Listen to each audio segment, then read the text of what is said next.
फवाद चौधरी साहब और कुछ लोग कहते हैं कि ये सूबे के एक चीफ एग्जीक्यूटिव के लिए एक तौहीन है उसकी कि उसको राहदारी जमानत लेकर जाना पड़ रहा है मुलाकात करने के लिए और फिर मुलाकात होती भी नहीं है। आप कैसे देख रहे हैं इस इशू को सर? निजाम पहले से खोखला था और अब मजीद खोखला हो गया है। पहले भी कोई आइडियल सूरत हाल नहीं हुआ करती थी। पहले जाके इमरान खान साहब जो है वो ये कहा करते थे कि जी जाके मैं फलां का एसी उतरवाऊंगा, हालांकि वज़ीर आज़म का ये काम तो नहीं है कि वो किसी का एसी लगवाए या किसी का एसी उतरवाए। अब जो है ना वो उनकी पार्टी के गेम है, उनको वज़ीर आज़म से बात करनी पड़ती है, हालांकि वज़ीर आज़म से बात करने की इसमें जरूरत ही नहीं है। ये तो जेल सुपरिटेंडेंट की डोमेन में आता है, ज्यादा से ज्यादा आईजी जेल खानाजात की उसमें डोमेन में आ जाता है। अगर वो पंजाब में है तो डीआईजी शायद इसको कोई डील करता हो, अगर अडियाला जो है ना उसमें पंजाब गवर्नमेंट के उसमें अगर जुरिसडिक्शन में आता है, वरना आईजी जेल खानाजात तो यहीं तक मामला रुक जाना चाहिए। फिर आपके अंदर जो है ना वो स्पेस होनी चाहिए लोगों को, जो है वो चलो उसने इमरान खान ने बुरा किया था, बहुत बुरा किया होगा, मगर अब आप अपने उसमें वो काम सारे ना करें, मगर वो सारे काम किया उससे ज्यादा उसको तड़का लगा के कर रहे हैं कि कल दिन फिर कभी किसी दिन भी फिर जाने हैं, और फिर जब फिर जाने हैं फिर उसके बाद जो है ना फिर ये गिले शिकवे, तो हम एक अजीब से जो है ना चक्कर में पड़े हुए हैं। कभी एक दूसरे को रुसवा कर रहा होता है, फिर दूसरे की बारी आती है, वो फिर पहले वाले को रुसवा कर, दो मिल के एक को रुसवा करते हैं कि एक किस्म का जो है ना एक अजीब सा जो है ये हरकत है। और ये सिर्फ ये मेरा ख्याल है पाकिस्तान चंद ममालिक में रह गया है जहां उसमें अभी तक ये मामला ठीक नहीं हो रहा है, वरना लोगों ने जो है इसको एक्सेप्ट कर लिया कि मामला कानून के मुताबिक चलने चाहिए और दुरुस्त अंदाज में चलने चाहिए। यहाँ 26-27 करोड़ की आबादी है, उसमें हर काम जो है उसके दौर में भी गलत होता था, आज के दौर में गलत होता है। ये नहीं है कि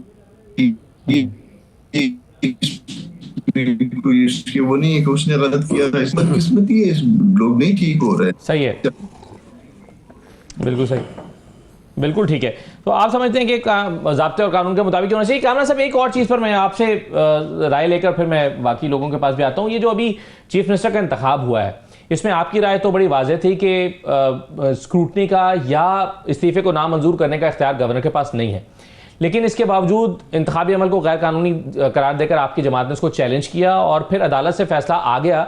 लेकिन कल मैं राना सनाउल्लाह साहब को सुन रहा था तो राना साहब ने कहा कि भले ही अदालत से फैसला ये आया है कि इनके हक में आया है, लेकिन बहरहाल वो इंतखाब गैर कानूनी था। आपकी कानूनी राय क्या है? क्या ये इंतखाब सुहेल अफरीदी साहब का ये कानूनी था या गैर कानूनी?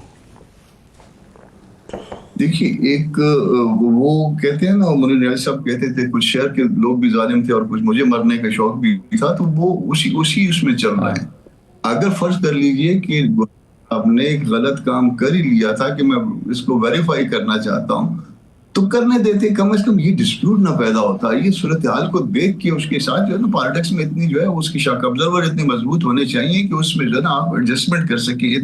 उसका कजन था ना, जो दोनों कजन है गवर्नर साहब और पुराने वजीर आला साहब, तो वो अगर उसने एक कर ही दी थी, हालांकि उसकी जरूरत मेरे ख्याल में कि वेरिफिकेशन की पहला इस्तीफा उसका गलत था गंडापुर का, उसमें उसने जो कहानी डाली हुई थी, जो टाइप था और कहानी जो साथ लिखी हुई थी, वो मेरा ख्याल है कि जानबूझ के किया हुआ, मगर वो कहानी बहरहाल जब उसको जो सबने हमने कहा कि गलत, उसके बाद उसको कहानी तब्दील करनी पड़ी, हाथ से लिख के उसने दे दी और कहानी भी बीच में से ओमिट कर दी। मगर गवर्नर जो है वो अपने उससे जो है जा रहा था और गवर्नर साहब की बात जो है फिर अगर वो उसने कर ही लिया है तो आप एक गवर्नर की ओहदे की रिस्पेक्ट कर लें। 3 बजे उसके बाद आए, एक दिन बाद हो जाता है। पाकिस्तानी कौम को इस टेंशन के शिकार तो ना करते ना, पूरा मुल्क जो है ना हम नॉन इश्यूज में लगे हुए। बाद 4 दफा जो है ना इलेक्शन को कर दें, मगर उसका कॉन्सिक्वेंस क्या होगा? कॉन्सिक्वेंस को क्या हम तब्दील कर सकते हैं? 90 उसके पास है, 90 आपकी जमात के आपके ख्याल में और आपकी कानूनी राय भी यही थी कामना साहब के इसको चैलेंज करना चाहिए अदालत में, यानी अदालत में चैलेंज करने के मामले में आपकी कानूनी राय भी शामिल थी?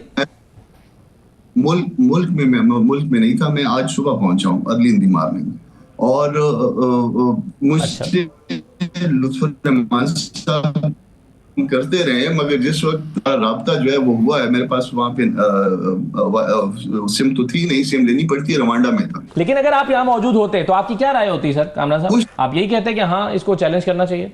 मफरूजों पे बात करके हम आपस में गलतफहमी नहीं पैदा करते हैं ना। ये एक उन्होंने किया, अगर कोई रेमेडी अवेल करता है, लीगल रेमेडी अवेल करता है और उधर से ऐसा फैसला आ जाता है जिसको आप कह रहे हैं कि अब बाज लोगों के में वो दुरुस्त है फैसला, तो इट्स ओके ना, ठीक है। अगर कोई हाई कोर्ट में गया, लीगल रेमेडी अवेल करने गया, तो कोई ऐसी बात नहीं है, उसमें इंटरप्रिटेशन के लिए चले गई। मगर इस बात में हम इख्तिलाफ पैदा करें कि मेरी क्या थी और मेरी राय अगर होती तो क्या होती, तो इसका मतलब ये हुआ कि हम आपस में लड़े फिर इस बात की कि अगर मेरी राय होती तो ये होती, तो इस तरह से ना करिए। मगर ये जो है ना, अब जो है उसका कॉन्सिक्वेंस हम तब्दील नहीं कर सकते हैं। अगर आप फर्ज कर लें इसको अंडू भी करेंगे तो फिर होगा, तीसरे दिन फिर इलेक्शन होगा और इलेक्शन के बाद वो फिर आ जाएगा। बिल्कुल सही। तो ये तो इसका था। देखिए, एक चीज में ऐड कर दूं,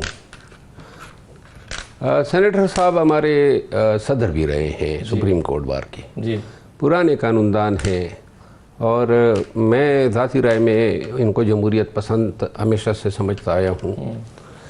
ये जो कानूनी बात है, कानूनी डिबेट है, ये जो मसले मसाइल इस केस में JUI अदालत लेकर गई हाई कोर्ट में 199 में, जी, क्या ये फैसला बुजदार के केस में ऑलरेडी सेटल नहीं था? यही मसला था। 48 घंटे उस केस में सुप्रीम कोर्ट ने बता दिया कि मुनासिब टाइम है। अगर वो एक्सेप्ट नहीं करता है तो इप्सो फैक्टो लीगल टर्म है, ऑटोमेटिकली इस्तीफा तस्वुर होगा, कबूल तस्वुर होगा, मंजूर तस्वुर होगा। इसके बाद जो है एक 90 वोट पड़े PTI को। JUI जो है 3 फॉर्म 45 इनके MPS थे।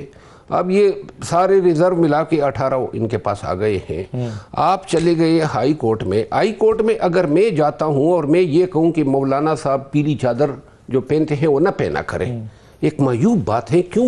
मेरा काम क्या है कि मैं एक ऐसे चीज़ पे, और लोग मुझे बुरा कहेंगे, तो लिहाजा आप गए और आपने उस जमहूरी प्रोसेस को रुकवाना चाहा। आपने पीछे मुहर किया नहीं था कि जी ये इजलास गलत हुआ या इस्तीफा गलत हुआ या नहीं हुआ, ये रिश्तेदार थे। फ्लोर ऑफ द हाउस पे उन्होंने खड़े होके कहा मेरा इस्तीफा है। एक दफ़ा दिया, दूसरी दफ़ा दिया, फिर ट्विटर पे उन्होंने कहा, गवर्नर हाउस में वसूल किया गया था, गवर्नर हाउस में वसूल किया गया था। ये इशू बनता था और इन्होंने कहा जी हमने वज़ीर आला को बुलाया है कि वो आ जाए। वज़ीर आला अगर चला जाता और गवर्नर साहब बयान ये जारी करते कि मुलाकात में उन्होंने कहा जी मैंने इस्तीफा नहीं दिया है, एक नया एक इशू पैदा हो जाता। आपने हाई कोर्ट में जाके कि ये जमहूरियत नहीं है। जमहूरी पार्टियों से, उन पार्टियों से जो जमहूरी अक़दार, अखलाकी अक़दार और फिर मुआशरे में जो एथिक्स वैल्यूज़ होते हैं, बेशक आप मैदान में शिकस्त दें। अब ये हक नहीं बनता था कि रेमेडी तो हर एक के पास है।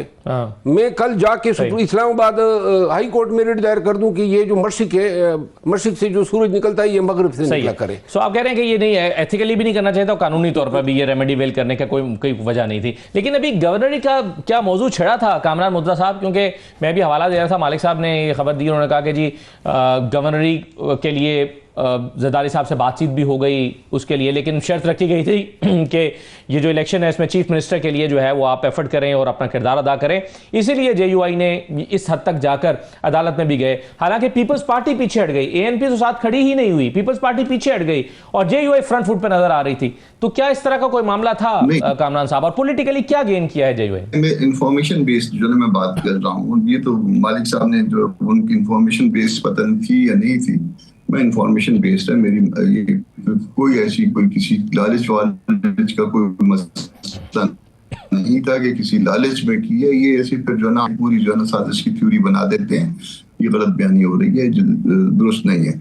ये एक लीगल रेमेडी, देखिए मेरा केस है, मैं आ जाता हूँ मरवत साहब के पास और मरवत साहब एक मशवरा देते हैं और मैं उसके बाद अगर मुझे मशवरा पसंद नहीं आता मैं किसी और साहब के पास चले जाता हूँ, मुझे कोई और मशवरा दे देते हैं। तो उसमें अगर कोई लीगल रेमेडी अवेल करता है, किसी दस्तूरी हक को अपना इस्तेमाल करता है, तो उसकी नीयत पे शक नहीं किया जाना चाहिए। तो अल्टीमेटली कोर्ट ने जो मुनासिब समझा वो फैसला किया, उसकी जो इवेंचुअलिटी थी कि इलेक्शन भी हो गया, ओथ भी हो गया, सब कुछ हो गया। तो जिस वक्त तक किसी को जाती इल्म ना हो कि किसी लालच के तहत ये बात हुई है, वो कहना मेरा ख्याल है गैर मुनासिब बात है। बाकी तो अगर किसी का माजी उठाना शुरू कर दें, पॉलिटिकली आप आप पॉलिटिकली क्या समझते हैं कामरान साहब के क्या गेन हुआ? देखें, पीपल्स पार्टी को अंदाजा हो गया कि ये नहीं होने जा रहा। उन्होंने एक अच्छे मौके पर ये फैसला किया कि नहीं जी, हम कोई रुकावट नहीं डालेंगे और जाकर हल्फ लेंगे। और गवर्नर साहब ने फिर जिस तरह से गवर्नर हाउस के दरवाजे खोले और जितने लोगों को आने दिया और जिस तरह से मेजबानी की, और उन्होंने फिर एक जेस्चर दिया कि नहीं, मैं तो आपके खिलाफ ही नहीं था, तो पीपल्स पार्टी ने पॉलिटिकली गेन कर लिया।